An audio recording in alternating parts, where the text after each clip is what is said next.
নমস্কার বন্ধুরা, আশা করি আপনারা সবাই ভালো আছেন। আজ আমি জন্মাষ্টমী স্পেশাল মিষ্টি রেসিপি তৈরি করব। তো চলুন দেখে নেবেন এটি কিভাবে আমি মিষ্টিটি তৈরি করি। প্রথমে দেখুন হাফ বাটি ময়দা নিয়েছি।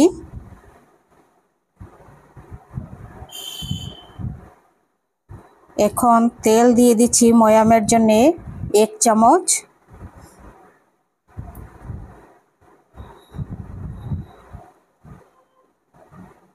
তারপর সামান্য অল্প নুন দিয়ে দিচ্ছি। এবার ভালোভাবে এটি মেখে নেব। ভালোভাবে মাখা হয়ে গেছে, এবার দিয়ে দিচ্ছি সামান্য জল। একদম অল্প অল্প করে জল দিয়ে একটি ডো বানিয়ে নিচ্ছি।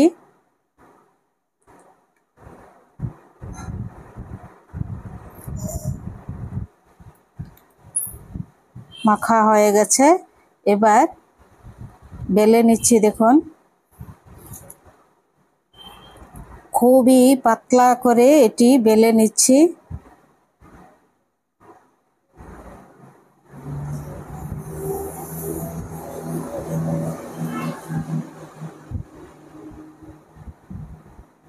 ভীষণই পাতলা হয়েছে।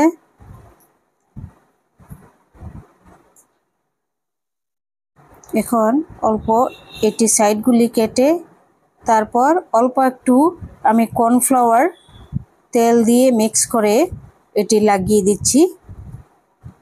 সামান্য কর্নফ্লাওয়ার।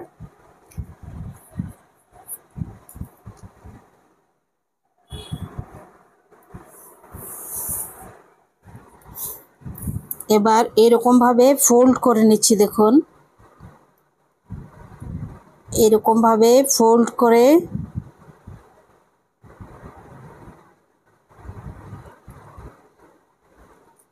মানে এরকম ভাবে ভাঁজ করে তারপর এটি আরেকটি ভাঁজ করে নেব। এই যে আরেকটি ভাঁজ করে নিয়েছি। এবার একটি স্টিক দিয়ে দেব, যেন তেলে দিলে খুলে না যায়। স্টিকটি একদম সাইডে এরকম ভাবে দিয়ে দিচ্ছি।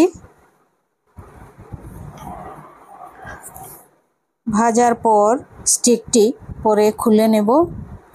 আরও একটি বানিয়ে নিচ্ছি। দেখুন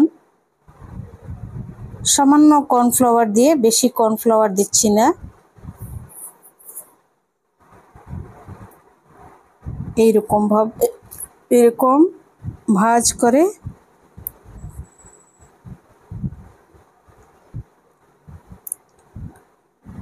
এইরকম ভাবে দিয়ে তারপর স্টিক বসিয়ে একদম সাইডে স্টিকটি দিয়ে দিচ্ছি। সবগুলো হয়ে গেছে, এরকম ভাবে ভেজে নিচ্ছি।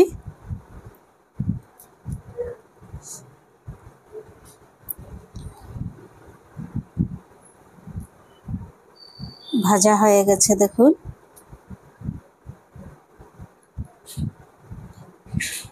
এটি না খেলে বুঝবেন না, এত সুস্বাদু, মানে বাচ্চারা বড়রা সবারই প্রিয়। খুবই টেস্টি লাগবে, সুস্বাদু লাগবে। বাচ্চারার জন্য তো ঘরে রাখতেই পারবেন না এটি। আর এই যে দেখুন এটি হচ্ছে কেশর দিয়ে অল্প শিরা বানিয়েছি আমি 2 চামচ, বড় চামচ দিয়ে 2 চামচ চিনি। আপনাদেরকে এই শিরা বানানোটা আমি দেখাতে পারিনি, কারণ এটি তো সবাই জানেন। তো 2 চামচ বড় চামচ দিয়ে চিনি আর কেশর দিয়ে এবার দিয়ে দিচ্ছি ভেজে রাখা এই যে মিষ্টিগুলো।